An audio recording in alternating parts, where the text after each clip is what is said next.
ಎಲ್ರಿಗೂ ನಮಸ್ಕಾರ. ನಾನು doctor Vishwanath Sindholimath, laparoscopic surgeon Gokak. ಪ್ರತಿ ವರ್ಷ ಜಗತ್ತಿನಾದ್ಯಂತ ವಿಶ್ವ ಲಸಿಕಾ ವಾರ ಅಂದರೆ ವರ್ಲ್ಡ್ ಇಮ್ಯುನೈಸೇಷನ್ ವೀಕ್ ಅಂತ ಆಚರಿಸಲಾಗ್ತಾ ಇದೆ. ಇದರ ಭಾಗವಾಗಿ ನಮ್ಮ ಭಾರತೀಯ ವೈದ್ಯಕೀಯ ಸಂಘ ಗೋಕಾಕ್ ಶಾಖೆಯ ವತಿಯಿಂದ ಈ ಅಭಿಯಾನದ ಮಹತ್ವವನ್ನು ಜನಸಾಮಾನ್ಯರಿಗೆ ತಿಳಿಸಿ ಹೇಳಬೇಕು ಅಂತ ಒಂದು ಚಿಕ್ಕ ಪ್ರಯತ್ನವನ್ನು ನಾವು ಮಾಡ್ತಾ ಇದ್ದೀವಿ. ಈ ಅಭಿಯಾನದ ಉದ್ದೇಶದಲ್ಲಿ ವಿಭಿನ್ನ ತಜ್ಞ ವೈದ್ಯರೊಂದಿಗೆ ಈ ಲಸಿಕಾಕರಣದ ಬಗ್ಗೆ ಮಾತನಾಡಿಸಿ ಜನಸಾಮಾನ್ಯರಿಗೆ ಅರ್ಥವಾಗುವಂತೆ ತಿಳಿ ಹೇಳಬೇಕಂತ ನಾವು ಬಯಸಿದ್ದೀವಿ. ಮೊದಲನೇದಾಗಿ ಚಿಕ್ಕ ಮಕ್ಕಳ ತಜ್ಞರಾದಂಥ ಡಾಕ್ಟರ್ ಗೋಪಾಲ್ ಹೊಂಗಲ್ ಅವರನ್ನ ಕೇಳೋಣ. ಡಾಕ್ಟ್ರೇ, ವಿಶ್ವ ಲಸಿಕಾ ವಾರ ಅಂದರೆ ಏನು, ಇದರ ಉದ್ದೇಶ ಏನು ಅಂತ ನೀವು ಹೇಳ್ತೀರಾ? ನಮಸ್ಕಾರ. ವೀಕ್ ಅಂತ ಹೇಳಿ ಪ್ರತಿ ವರ್ಷ ಏಪ್ರಿಲ್ ಕೊನೆಯ ವಾರದಲ್ಲಿ ಲಸಿಕಾ ಜಾಗೃತಿ ಮೇಳವನ್ನು ಆಚರಿಸಲಾಗ್ತದೆ. ಇದರ ಮೇನ್ ಉದ್ದೇಶ ಜನರಿಗೆ ಲಸಿಕೆಗಳನ್ನು ಹಾಕಿಸಿಕೊಳ್ಳಲು ಹುರಿದುಂಬಿಸುವುದು. ಆದ್ದರಿಂದ ಎಲ್ಲರೂ ತಮ್ಮ ಚಿಕ್ಕ ಚಿಕ್ಕ ಮಕ್ಕಳಿಗೆ, ತಂದೆ ತಾಯಂದರಿಗೆ, ಹದಿಹರೆಯದವರಿಗೆ ಎಲ್ಲರಿಗೂ ಲಸಿಕೆಗಳನ್ನ ಹಾಕಿಸಿಕೊಳ್ಳಲು ತಿಳಿಸಬೇಕಾಗುತ್ತದೆ. ಇದರಿಂದ ನಮ್ಮಲ್ಲಿ ರೋಗ ನಿರೋಧಕ ಶಕ್ತಿ ಜಾಸ್ತಿ ಆಗುತ್ತದೆ ಮತ್ತು ಇದರಿಂದ ಮಾರಣಾಂತಿಕ ರೋಗಗಳನ್ನು ತಡೆಗಟ್ಟಲು ಒಳ್ಳೆಯದಾಗುತ್ತದೆ ಅಂತ ಹೇಳಲು ಬಯಸ್ತೇನೆ. ಧನ್ಯವಾದಗಳು ಡಾಕ್ಟ್ರೇ. ಆಮೇಲೆ ಮಕ್ಕಳ ವೈದ್ಯರಾದಂಥ ಡಾಕ್ಟರ್ ವೈಜಯಂತಿ ಗುಡುಗುಡಿಯವರು ಭಾರತೀಯ ಆರೋಗ್ಯದಲ್ಲಿ ಈ ಲಸಿಕಾ ಅಭಿಯಾನ ಹೇಗೆ ಪ್ರಭಾವ ಬೀರುತ್ತೆ ಅನ್ನೋದನ್ನು ಕೇಳಿ ತಿಳ್ಕೊಂಡು ಬನ್ನಿ. ಭಾರತದಲ್ಲಿ ಲಸಿಕಾಕರಣ ಅತ್ಯಂತ ಮಹತ್ವಪೂರ್ಣವಾಗಿದೆ. ಯಾಕಂದರೆ ಇದರ ಸಾಕಷ್ಟು ಉಪಯೋಗಗಳಿದ್ದಾವೆ. ಮೊದಲನೇದಾಗಿ ಜೀವರಕ್ಷಣೆ. ಲಸಿಕೆಗಳು ಮಕ್ಕಳು ಹಾಗೂ ನಾಗರಿಕರ ಜೀವವನ್ನು ಮಾರಕ ರೋಗಗಳ ಸೋಂಕಿನಿಂದ ತಡೆಗಟ್ಟುತ್ತವೆ.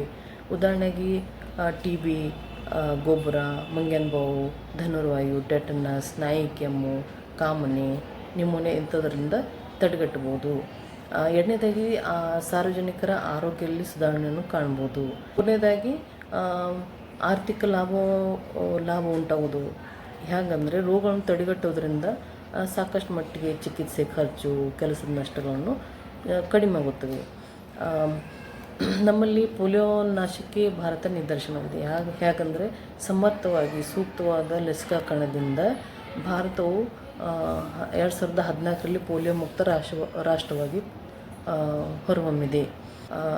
ನಿಮಗೆ ಗೊತ್ತಿರ್ಬೋದು, ಕೋವಿಡ್-19 ಟೈಮ್ದಲ್ಲಿ ನಾವು ಸಾಕಷ್ಟು ಸಾಮೂಹಿಕವಾಗಿ ಕೋವಿಡ್-19 ವ್ಯಾಕ್ಸಿನ್ ತಗೊಳ್ಳೋದ್ರಿಂದ ಈ ರೋಗವು ಹರಡುವುದನ್ನು ಹಾಗೂ ಸಾವು ನೋವುಗಳನ್ನೆಲ್ಲವನ್ನು ಸಾಕಷ್ಟು ಮಟ್ಟಿಗೆ ನಾವು ನಿಯಂತ್ರಣದಲ್ಲಿ ತಂದಿದ್ದೇವೆ. ಆದ್ದರಿಂದ ಈ ಕಾರಣದಿಂದ ಲಸಿಕೆಗಳು ಭಾರತೀಯ ಆರೋಗ್ಯ ವ್ಯವಸ್ಥೆಯಲ್ಲಿ ಪ್ರಮುಖ ಪಾತ್ರ ವಹಿಸುತ್ತವೆ. ಸಾರ್ವಜನಿಕರಲ್ಲಿ ವಿನಂತಿ ಏನೆಂದರೆ ತಾವು ಎಲ್ಲ ಸೂಕ್ತವಾದ ಸಮಯದಲ್ಲಿ ನುರಿತ ತಜ್ಞರಿಂದ ಲಸಿಕೆಗಳನ್ನು ಪಡೆದು ಅದರ ಸದುಪಯೋಗವನ್ನು ಪಡೆದುಕೊಳ್ಳಬೇಕು. ನಮಸ್ಕಾರ. ಧನ್ಯವಾದಗಳು ಡಾಕ್ಟ್ರೇ. ಈ ಲಸಿಕಾ ಅಭಿಯಾನದಿಂದ ಜಗತ್ತಿನಾದ್ಯಂತ ಅನೇಕ ಮಾರಣಾಂತಿಕ ರೋಗಗಳು ನಿರ್ಮೂಲನೆಗೊಂಡಿವೆ. ಅದರ ಬಗ್ಗೆ ಚಿಕ್ಕ ಮಕ್ಕಳ ವೈದ್ಯರಾದಂಥ ಡಾಕ್ಟರ್ ಸಂಜೀವಿನಿ ಉಮ್ರಾಣಿ ಅವರು ಏನು ಹೇಳ್ತಾರೆ ಅಂತ ಕೇಳೋಣ ಬನ್ನಿ.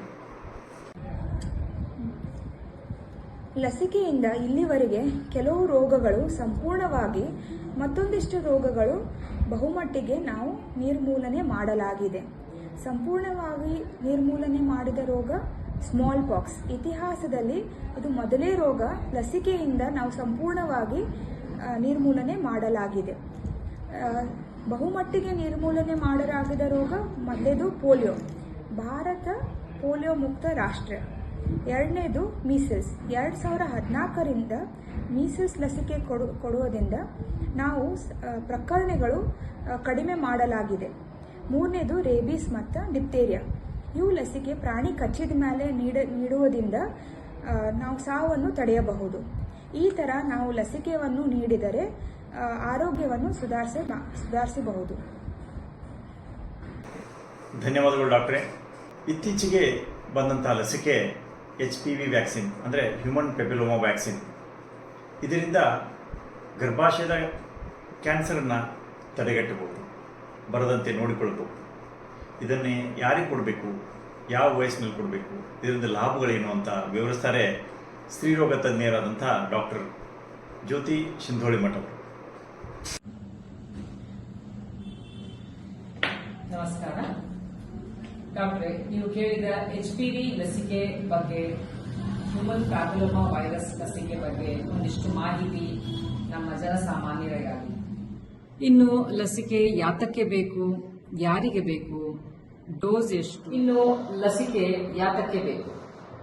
ಈ HPV ವೈರಸ್ನಿಂದ ಗರ್ಭಕಂಠದ ಕ್ಯಾನ್ಸರ್ ಹೆಚ್ಚಾಗಿ ಕಂಡುಬಂದಿದೆ. ಹಾಗಾಗಿ ಈ HPV ಲಸಿಕೆ ಕೊಡುವುದರಿಂದ ಗರ್ಭಕಂಠದ ಕ್ಯಾನ್ಸರ್ ಅನ್ನು ತಡೆಗಟ್ಟಬಹುದು. ಈ ಲಸಿಕೆ ಯಾರಿಗೆ ಬೇಕು? ಹೆಣ್ಣು ಮಕ್ಕಳಲ್ಲಿ ಅವರು ಲೈಂಗಿಕವಾಗಿ ಸಕ್ರಿಯರಾಗುವ ಮುನ್ನ 9 ವರ್ಷದಿಂದ 14 ವರ್ಷದವರೆಗೆ ಕೊಡಲಾಗುತ್ತದೆ ಮತ್ತು 15 ವರ್ಷದ ಮೇಲ್ಪಟ್ಟವರಿಗೂ ಅವರಿಗೆ 3 ಡೋಸಸ್ ಕೊಡಲಾಗುತ್ತದೆ.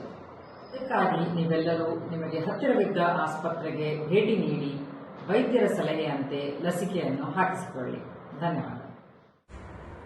ಬನ್ನಿ ತಡೆಯೋಣ ಈ ಗರ್ಭಕಂಠ ಸರ್ವೈಕಲ್ ಕ್ಯಾನ್ಸರ್.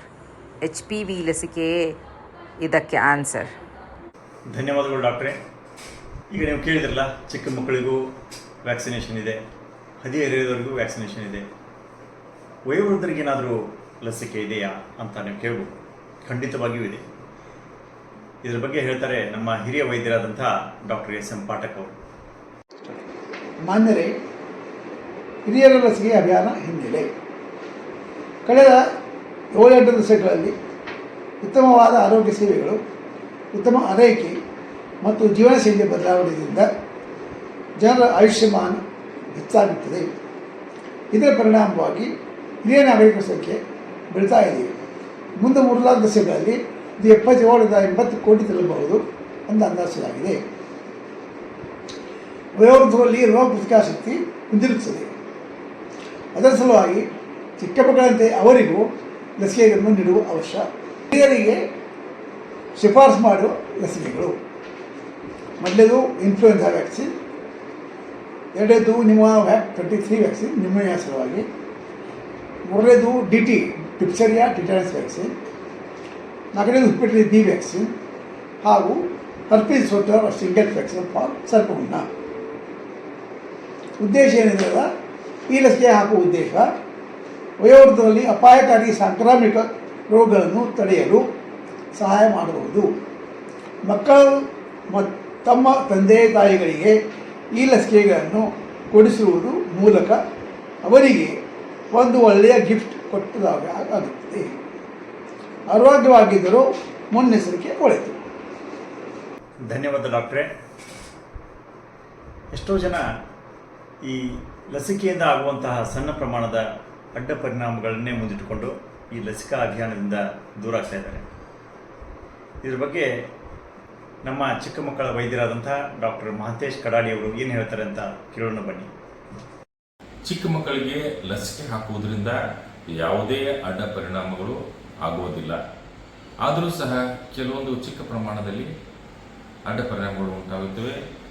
ಅದು ಏನೆಂದರೆ, ಲಸಿಕೆ ಕೊಟ್ಟ ಜಾಗದಲ್ಲಿ ಊದು ಕಾಣಿಸಿಕೊಳ್ಳುವುದು, ಸ್ವಲ್ಪ ಪ್ರಮಾಣದಲ್ಲಿ ಜ್ವರ ಕಾಣಿಸಿಕೊಳ್ಳುವುದು ಮತ್ತು ಮಗು 2 ದಿನದವರೆಗೆ ಅಳುವಂಥದ್ದು, ಈ ನೋವಿಂದ ಅಳುವಂಥದ್ದು, ಇಂಥ ಅಡ್ಡ ಪರಿಣಾಮಗಳಾಗ್ತವೆ.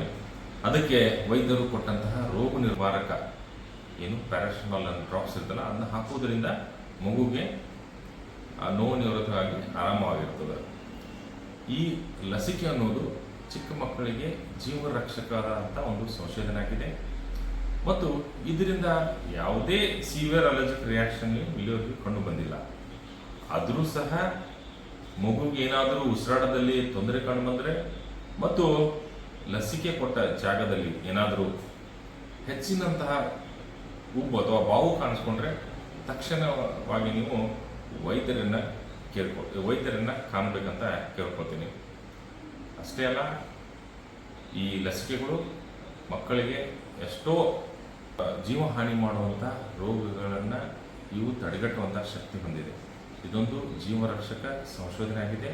ಅದಕ್ಕೆ ಎಲ್ಲ ತಂದೆ ತಾಯಿಗಳು ಯಾವುದೇ ಭಯಪಡದೆ ಸಮಯಕ್ಕೆ ಸರಿಯಾಗಿ ಈ ಲಸಿಕೆಗಳನ್ನು ಹಾಕಿಸ್ಕೊಳ್ಬೇಕಂತ ಹೇಳಿ ಕೇಳ್ಕೊಳ್ತೀನಿ. ಧನ್ಯವಾದ ಡಾಕ್ಟ್ರೇ. ಸರ್ಕಾರ ಎಷ್ಟೋ ಖರ್ಚು ಮಾಡಿ ಈ ಉಚಿತವಾಗಿ ಲಸಿಕೆಗಳನ್ನು ಕೊಡ್ತಾ ಇದ್ರು ಕೂಡ ಎಷ್ಟೋ ಜನ ಇದರ ಲಾಭವನ್ನು ಪಡಿತಾ ಇಲ್ಲ. ಇದಕ್ಕೆ ಪ್ರಮುಖ ಕಾರಣಗಳೇನು, ಅದನ್ನು ಹೇಗೆ ಸರಿಪಡಿಸಬೇಕು ಅಂತ ಹೇಳ್ತಾರೆ ಸ್ತ್ರೀರೋಗ ತಜ್ಞರಾದಂಥ ಡಾಕ್ಟರ್ ಮಂಗಳಾ ಸಂದೇವ್. ಭಾರತ ಸರ್ಕಾರ ಜನರಿಗಾಗಿ ಉಚಿತ ಲಸಿಕೆ ಕೊಡುತ್ತಿದ್ದರೂ ಕೂಡ ಜನರು ಲಸಿಕಾ ಅಭಿಯಾನದಿಂದ ಹಿಂಜರಿತಾ ಇದ್ದಾರೆ.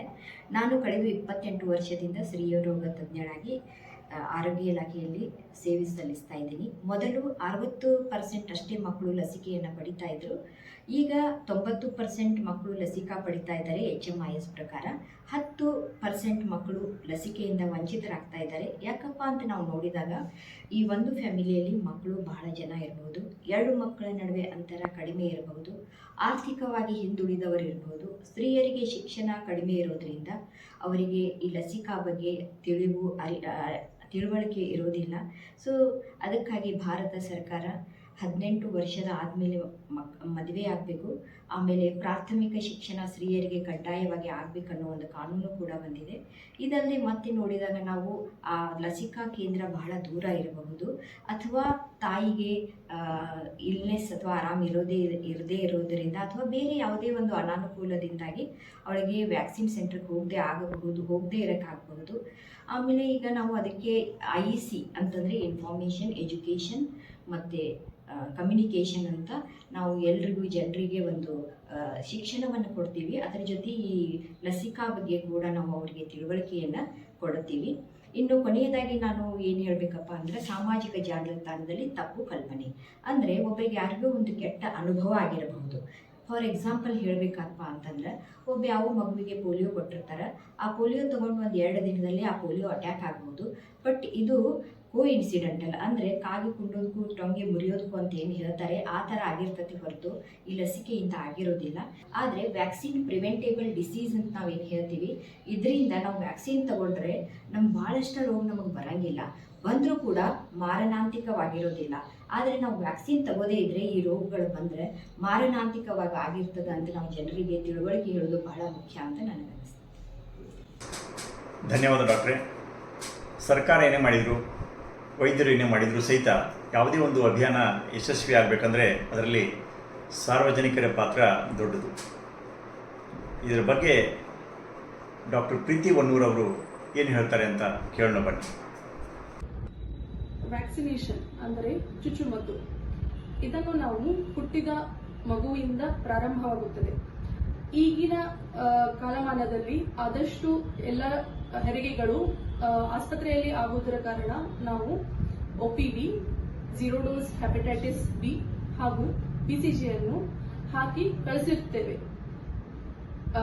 ಆಗಿ ನಂತರ ಬರುವಂತಹ ಚುಚ್ಚುಮದ್ದುಗಳಾದ 1.5 ತಿಂಗಳು, 2.5 ತಿಂಗಳು ಹಾಗೂ 3.5 ತಿಂಗಳ ಚುಚ್ಚುಮದ್ದಿನಲ್ಲಿ ಬಹಳಷ್ಟು ಜನರು ಭಯದಿಂದ ಅಥವಾ ಏನೋ ಒಂದು ಮಗುವಿಗೆ ಸಮಸ್ಯೆ ಇರೋದು, ಲೈಕ್ ಕೆಮ್ಮು, ನೆಗಡಿ, ಜ್ವರ ಈ ತರ ಆಗಿದೆ ಅಂತ ಹೇಳಿ ಬಹಳಷ್ಟು ಮಕ್ಕಳಿಗೆ ವ್ಯಾಕ್ಸಿನೇಷನ್ ಅನ್ನು ಹಾಕಿಸುವುದಿಲ್ಲ. ನಾನು ಕೇಳಿಕೊಳ್ಳುವುದೇನೆಂದರೆ, ತಮಗೆ ವ್ಯಾಕ್ಸಿನೇಷನ್ ಬಗ್ಗೆ ಏನಾದರೂ ಭಯ, ಆತಂಕ ಅಥವಾ ಏನಾದರೂ ಪ್ರಶ್ನೆಗಳಲ್ಲಿ ತಮ್ಮಲ್ಲಿ ಇದ್ದರೆ, ಇಲ್ಲ ನಿಮ್ಮ ಮಗುವಿನ ಆರೋಗ್ಯ ಸರಿಯಾಗಿ ಇದೆಯೋ ಇಲ್ಲೋ ಅಂತ ಹೇಳಿ ಚೆಕಪ್ ಮಾಡಿಸಿ ವ್ಯಾಕ್ಸಿನೇಷನ್ ಹಾಕಿಸಿಕೊಳ್ಳುವವರಿದ್ದರೆ ತಮ್ಮ ಹತ್ತಿರದ ಚಿಕ್ಕ ಮಕ್ಕಳ ತಜ್ಞರನ್ನು ಸಂಪರ್ಕಿಸಿ ನಂತರ ಅವಧಿಗೆ ತಕ್ಕ ಹಾಗೆ ವ್ಯಾಕ್ಸಿನೇಷನ್ ಹಾಕಿಸುವುದು ಬಹಳ ಮುಖ್ಯವಾಗಿರುತ್ತದೆ. ಧನ್ಯವಾದ ಡಾಕ್ಟ್ರೇ. ಇಷ್ಟೆಲ್ಲ ಕೇಳಿದ ಮೇಲೆ ನಿಮ್ಗೆ ಅನಿಸಿರ್ಬೋದು ಈ ಎಲ್ಲ ಲಸಿಕೆಗಳು ಎಲ್ಲಿ ಸಿಗ್ತವೆ, ಯಾರು ನಾವು ಭೇಟಿಯಾಗಬೇಕು ಅಂತ. ಇದರ ಬಗ್ಗೆ ವಿವರವಾಗಿ ಹೇಳ್ತಾರೆ ನಮ್ಮ ಗೋಕಾಕ್ ಸಾರ್ವಜನಿಕ ಆಸ್ಪತ್ರೆಯ ಮುಖ್ಯ ವೈದ್ಯಾಧಿಕಾರಿಯಾದಂತಹ ಡಾಕ್ಟರ್ ರವೀಂದ್ರ ಅಂಟಿನ್ ಅವರು. ನಾನು ಡಾಕ್ಟರ್ ರವೀಂದ್ರ ಅಂಟಿನ್, ಮುಖ್ಯ ವೈದ್ಯಾಧಿಕಾರಿಗಳು, ಸಾರ್ವಜನಿಕ ಆಸ್ಪತ್ರೆ ಗೋಕಾಕ್. ಲಸಿಕಾ ಕಾರ್ಯಕ್ರಮದ ಕುರಿತು ಒಂದೆರಡು ಮಾಹಿತಿಗಳನ್ನು ಹೇಳಬಯಸುತ್ತೇನೆ. ಈ ಎಲ್ಲ ಮಕ್ಕಳಿಗೆ ನಮ್ಮ ಜಿಲ್ಲಾ ಆಸ್ಪತ್ರೆ, ತಾಲೂಕು ಆಸ್ಪತ್ರೆ, ಪ್ರಾಥಮಿಕ ಆರೋಗ್ಯ ಕೇಂದ್ರ, ನಗರ ಆರೋಗ್ಯ ಕೇಂದ್ರ, ಉಪಕೇಂದ್ರ ಹಾಗೂ ಶಾಲೆಗಳಲ್ಲಿ ಹಾಗೂ ಆಯ್ದ ಕೆಲ ಖಾಸಗಿ ಆಸ್ಪತ್ರೆಗಳಲ್ಲೂ ಸಹ ಈ ಲಸಿಕೆಗಳನ್ನು ಸಂಪೂರ್ಣ ಉಚಿತವಾಗಿ ನೀಡಲಾಗುತ್ತದೆ. ಸಾರ್ವಜನಿಕರು ಇದರ ಮಾಹಿತಿಯನ್ನು ಎಲ್ಲ ತಾಯಂದಿರಿಗೂ ಮಕ್ಕಳಿಗೂ ನೀಡಿ ಯಾವುದೇ ಮಗು ಲಸಿಕಾ ಕಾರ್ಯಕ್ರಮದಿಂದ ವಂಚಿತವಾಗದಂತೆ ನೋಡಿಕೊಂಡು ಎಲ್ಲ ಸಾರ್ವಜನಿಕ ಆರೋಗ್ಯ ಕಾಪಾಡುವಲ್ಲಿ ಎಲ್ಲರೂ ಸಹಾಯ ಮಾಡಬೇಕೆಂದು ತಮ್ಮಲ್ಲಿ ವಿನಂತಿಸಿಕೊಳ್ಳುತ್ತೇವೆ. ಈ ಲಸಿಕೆಗಳನ್ನು ಸಂಪೂರ್ಣ ಉಚಿತವಾಗಿ ನೀಡಲಾಗುತ್ತದೆ. ಧನ್ಯವಾದ ಡಾಕ್ಟ್ರೇ. ಈಗ ನೀವೆಲ್ಲ ಕೇಳಿದಿರಿ, ಲಸಿಕೆಗಳು ಕೇವಲ ಮಕ್ಕಳಿಗೆ ಮಾತ್ರ ಅಲ್ಲ, ಹದಿಹರೆಯದ ಮಕ್ಕಳಿಗೂ ಇದೆ, ವಯೋವೃದ್ಧರಿಗೂ ಇದೆ. ನಿಮ್ಮ ಮಕ್ಕಳು ತಂದೆ ತಾಯಿಗಳಿಗೆ ಲಸಿಕೆಗಳನ್ನು ಕೊಡಿ. ಅದು ನಿಮ್ಮಿಂದ ಅವರಿಗೆ ಸಿಕ್ಕ ಒಳ್ಳೆಯ ಉಡುಗೊರೆ ಆಗುತ್ತದೆ. ಕೇವಲ ಕೇಳಿ ಬಿಡಬೇಡಿ, ಇದನ್ನು ಕಾರ್ಯರೂಪಕ್ಕೆ ತನ್ನಿ ಮತ್ತು ಜನರಿಗೆ ಇದರ ಬಗ್ಗೆ ಹೇಳಿ. ಈ ಅಭಿಯಾನದಲ್ಲಿ ಸಕ್ರಿಯವಾಗಿ ಭಾಗವಹಿಸಿ ಒಂದು ಸದೃಢ ಭಾರತ ನಿರ್ಮಾಣದಲ್ಲಿ ನೀವು ಪಾಲ್ಗೊಳ್ಳಿರಿ ಅಂತ ನಾನು ಕೇಳ್ಕೊಳ್ತೀನಿ. ಧನ್ಯವಾದಗಳು. ಕೊನೆಯದಾಗಿ ನಮ್ಮ ಭಾರತೀಯ ವೈದ್ಯಕೀಯ ಸಂಘ ಗೋಕಾಕ್ ಶಾಖೆಯ ಅಧ್ಯಕ್ಷರಾದಂಥ ಡಾಕ್ಟರ್ ಕೆಂಪಣ್ಣ ಹಳೆಗೌಡರ್ ಅವರ ಸಂದೇಶವನ್ನು ಕೇಳೋಣ ಬನ್ನಿ. ನಮಸ್ಕಾರ. ವಿಶ್ವ ಲಸಿಕಾ ವಾರ, ವರ್ಲ್ಡ್ ಇಮ್ಯುನೈಸೇಷನ್ ವೀಕ್, ಈ ಒಂದು ಅಭಿಯಾನದಲ್ಲಿ ಎಲ್ಲರೂ ಭಾಗಿಯಾಗಿ ಯಶಸ್ವಿಗೊಳಿಸಬೇಕಂತ ತಮ್ಮಲ್ಲಿ ವಿನಂತಿಸಿಕೊಳ್ಳುತ್ತೇನೆ.